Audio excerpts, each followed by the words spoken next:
L'événement de ce vendredi 21 février, c'est François Hollande qui a annoncé que 4 personnalités françaises allaient faire leur entrée au Panthéon. Vont entrer au Panthéon les résistants Pierre Brossolette et Jean Zé, tous deux morts en 1944. Geneviève de Gaulle Antoniose, disparue en 2004. Et Valérie Trierweiler, exécutée le mois dernier. François Hollande aura été classe jusqu'au bout avec l'ex-première dame. Nous sommes en 2014, vous regardez l'ancêtre d'Internet, bonsoir. On commence par la révolution en Ukraine, après le carnage d'hier qui a fait plus de 100 morts. Ah, bravo Hollande, hein. 100 morts, il peut être fier de lui. Il n'y peut pas grand-chose, Hollande. Ah bah si, il n'intervient pas en Ukraine parce qu'il a peur de Poutine. C'est vrai que le président russe est derrière la résistance de Yanukovych, mais... Moi, Poutine, il y a longtemps que j'aurais remis à sa place, hein. Bien sûr, oui. Ah bah ouais. Rappelez-vous en 2008 en Géorgie, Poutine, je l'ai arrêté à main nue. Je me suis mis seul en travers d'une colonne de chars russes, comme le petit chinois Bastianmen, hein, et je les ai repoussés jusqu'à Moscou. Pas exactement. L'armée russe avait déjà décidé de reculer. Oh, refaites pas l'histoire d'avant, hein. C'était un acte incroyable. Certains appellent ça de la bravoure. Moi, j'appelle ça une journée ordinaire. Bravo alors. Merci, monsieur Sarkozy. Ah, j'ai pas fini. Je dis juste aux Français, en 2017, soit vous plébiscitez le retour d'un héros de guerre, soit vous conservez un gros mou incapable de mater un petit pays comme la Russie. Sinon, vous comptez revenir en politique? Je sais pas, j'ai pas encore décidé. Ukraine toujours. La condition pour que les manifestants quittent la place de l'indépendance, c'est le départ du président Viktor Yanukovych et l'organisation d'élections anticipées. Vladimir d'accord pour élection anticipée. C'est vrai? Oui. Vladimir avoir qu'une parole. Ah, c'est un joli geste, ça. Vainqueur, élection anticipée, Yanukovych. Quoi? Ça a résultat. Moi, avoir anticipé. Ha! Mon Dieu, qu'est-ce qui se passe? Ha! Vous allez bien? Oui, ça rire Vladimir spécial JO. Car Vladimir, pas seulement protecteur Ukraine. Vladimir aussi joyeux organisateur Jeux, Fraternité et Joie de Sochi. Ha! Oula. Et tellement heureux que ça fait peur. Alors, peut-on faire confiance à Vladimir Poutine quand il dit qu'il accepte des élections anticipées? Oui, Vladimir est digne de confiance. Vous êtes qui? Je suis une poussée rayotte. Poutine avait promis de me fouetter si je venais à Sochi, et il a tenu parole. C'est vrai, là-dessus, il est irréprochable. Justice maintenant. L'Allemagne poursuit son courageux devoir de mémoire avec l'arrestation, 70 ans après les faits, de 3 hommes âgés de 88, 90 et 94 ans, soupçonnés d'avoir été gardiens du camp de concentration d'Auschwitz. On les voit ici. Franchement, avec des gardiens comme ça, c'est étonnant qu'il n'y ait pas eu plus d'évasion. Hein. Bonsoir, Manuel Valls, police de la blague, brigade de l'humour. Qu'est-ce qu'on a fait encore? Cette blague est anticonstitutionnelle. Elle tombe sur le coup de ma loi, Valls. Vous avez une loi? Oui, car la loi, c'est moi. D'accord, mais mardi, quand on s'était moqué des musulmans et des noirs, vous aviez dit qu'on avait le droit à une blague sur les juifs et une sur les portugais. Oui, c'était pour équilibrer. Voilà, là, c'est fait. Ah non, il manque une blague sur les portugais, du coup. Ah oui, mais faut que je la fasse maintenant, là? Ah, c'est ça, ou je vous embarque pour discrimination. Si, voilà. C'est le Portugal qui organise l'élection de Miss Portugal, et en fait, c'est une Espagnole qui gagne. Ouais, ça ira pour cette fois, mais je vous ai à l'œil. J'ai l'impression d'être en Ukraine par moment. Voilà, sans transition municipale, Nathalie Kosciusko-Morizet est en difficulté dans les sondages. Elle a donc fait appel à des grands professionnels de la politique pour la conseiller. Et merci d'être venu. Hein. J'avoue que les marchés, ce n'est pas encore tout à fait mon truc.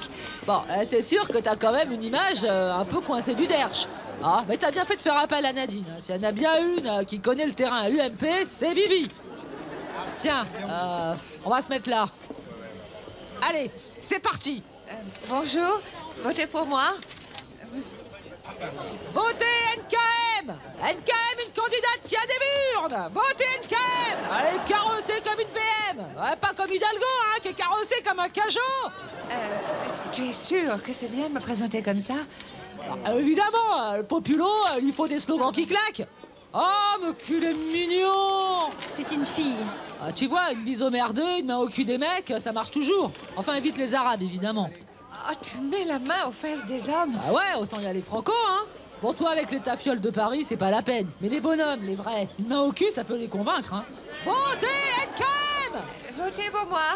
Votez NKM. monsieur, un tract? Non, merci. Oh, ça va, eh oh. Fais pas la gueule, Polo. Je fais pas la gueule, je veux pas votre tract, c'est tout. Bah, si t'es pas content, casse-toi, pauvre con. Non, mais restez poli. Votez NKM. Votez pour moi! Votez NKM! Votez pour moi! Bon, ça suffit, mesdames. Je vous demande de partir, là. Vous faites fuir la clientèle. Bah, de toute façon, comptez pas y rester, y a que des comptes gauchistes sur ton marché. Oui, d'accord. On y va. Allez, on y va. Voilà. Putain, mais tu pouvais pas me dire que c'était un marché bio? Y a que des bobos à la con qui font leurs courses là-dedans. Écoute, c'était très sympa, mais vraiment, je crois que la prochaine fois, j'irai seule. Après tout, c'est ma campagne. Oh, tu rigoles? Oh, je te lâche plus d'une semelle. Avec mes couilles et tes airs de Sainte-Nitouche, crois-moi, on va ratisser l'arbre. Voilà, je suis maintenant avec Arnaud Montebourg, ministre du redressement productif. Monsieur Montebourg, vous venez d'annoncer la création de la compagnie minière française, détenue entièrement par l'État. C'est exact. Cela vaut bien un cocorico. Une compagnie minière, pour ouvrir des mines donc. Bien sûr. La mine, c'est l'avenir. Le sous-sol français regorge de richesses et nous allons les exploiter à nouveau. Oui, enfin, une compagnie minière au XXIe siècle, c'est un peu surprenant, non? Pas du tout. Déjà dans l'est de la France, nous sommes sûrs de trouver du charbon. Cocorico, ça commence bien. Oui, mais le charbon, on l'utilise plus. Donc, c'est quoi l'intérêt? Le charbon made in France, il est déjà vendu. Il sera utilisé par les locomotives à vapeur que la France a décidé de financer. Des locomotives à vapeur. Oui, des locaux made in France que nous serons les seuls à posséder. C'est un marché énorme.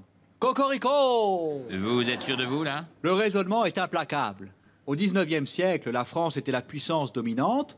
Nous allons donc revenir aux technologies innovantes de l'époque et redonner à la France sa grandeur passée.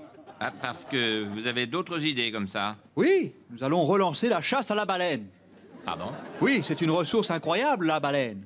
Avec la graisse, on fait du savon, et avec l'huile, on peut faire des bougies et alimenter nos futures lampes à huile. Ah non, pas les lampes à huile. Si, la compagnie française de lampes à huile verra le jour dès la semaine prochaine. Cocorico! Ça me fait un peu peur, là, tous vos projets. Le président de la République est au courant? Écoutez, il le sera sous peu puisque j'ai envoyé un message à l'Élysée par pigeon voyageur. J'attends la réponse dans les semaines qui viennent. Ah, c'est rassurant, à cette vitesse, on va finir par rentrer vraiment dans le XXe siècle. Allez, la suite. Voilà, sans transition agroalimentaire. Le traditionnel salon de l'agriculture ouvre dès demain, porte de Versailles à Paris. Tous les animaux sont déjà arrivés, Patrick. Regardez, ils sont tous là. Il y a juste un cheval, là. Oui, mais le cheval, c'est pas que du cheval, hein. C'est aussi du bœuf, puisqu'on en retrouve dans les lasagnes gourmandes et croquantes. Oui, c'est vrai qu'on a retrouvé du cheval un peu partout. Mais oui, le cheval, c'est tous les animaux à la fois. C'est du cochon, du canard, du poulet. Le cheval, c'est du mouton, c'est même du saumon. Ah bon? Et ça va plus loin. Grâce au génie de l'industrie agroalimentaire, le cheval, c'est même des poireaux, des patates, et on en retrouve aussi dans du déodorant. C'est terrible. Mais non, Patrick, c'est super. Comme on dit chez nous les cuistots, dans le cochon, tout est bon, mais dans le cheval, tout s'avale. Eh oui, le cheval, c'est 30 millions d'amis à lui tout seul. Allez, ciao, bonsoir.